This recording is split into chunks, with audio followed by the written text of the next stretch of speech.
देव घर जाई बरे काले कान्हावा पर कांवर लेके हम देव घर जाई बरे।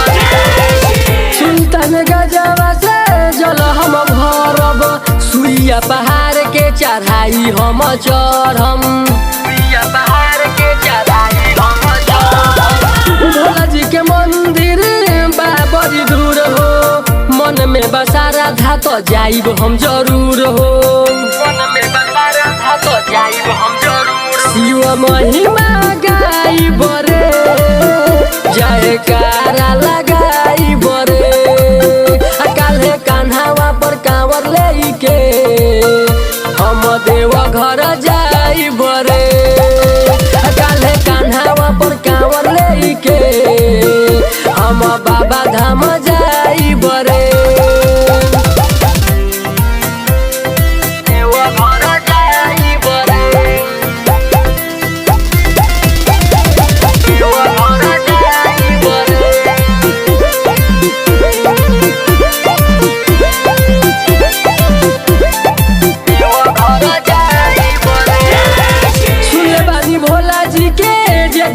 धाम हो बन जाला ओ कर बिगड़ल काम हो बन जाला ओ कर बिगड़ल काम। भनक के भोला दिहे बरदानवा निर्मल नितेश के पूरा होई सपनावा निर्मल नितेश के पूरा होई सपना। हम जलावा चढ़ाई बरे प्रसादी लेके आई बरे काल्हे कान्हावा पर कांवर लेके हम देव घर जाई बरे काल्हे कान्हावा पर कांवर लेके हम देव घर जाई बरे।